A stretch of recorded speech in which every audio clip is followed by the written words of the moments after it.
The 1970s and 80s would witness the Republican Party becoming the home of the new right. Liberalism was on the decline and conservatism was on the rise.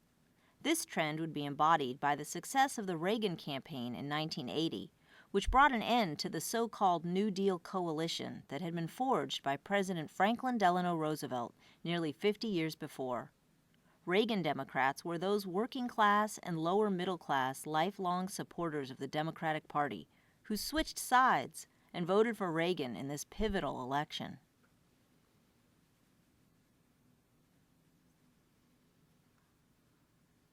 This Reagan revolution was in some ways a rejection of the liberal ideas that had dominated much of American politics in the 1960s and 1970s. Some voters were frustrated by the turn the civil rights movement had taken, from peaceful demonstrations toward a call for black power. They were also frightened and alienated by the violence of urban unrest that swept American cities in the late 1960s. Some voters were disgusted by the anti-war demonstrations and protests on college campuses and called for a return to a time of more traditional American patriotic values. The Baptist minister shown here, Jerry Falwell, launched the Moral Majority in 1979. This was a political advocacy group that opposed a woman's right to choose an abortion, while also embracing other socially and politically conservative values. Falwell claimed to represent the majority of Americans. When he ran for president, Republican Ronald Reagan presented himself as a fiscal conservative who would cut government spending. He was also an aggressive Cold Warrior who pledged to increase defense spending. While campaigning, he capitalized on the economic crisis that was gripping the nation. He famously said, "A recession is when your neighbor loses his job. A depression is when you lose your job. And a recovery is when Jimmy Carter loses his job." Jerry Falwell's Moral Majority supported the Reagan campaign, registering as many as 2 million new voters in 1980. Reagan would win with a wide margin, coming to power with Republican control of the Senate as well. In the second unit of this presentation, you will have the chance to explore some of the campaign materials from 1980. Reaganomics, as some referred to Reagan's economic philosophy, was grounded in a reduction of taxes.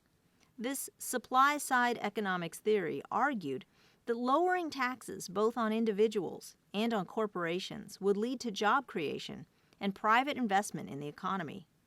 The benefits of investing in the wealthiest segments of society would, in the terms of the time, trickle down to the rest of the nation.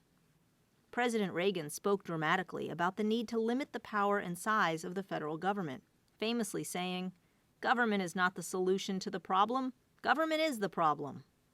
But in office, he would support increased military spending and also the preservation of the Social Security program that had been pioneered by New Deal Democrats.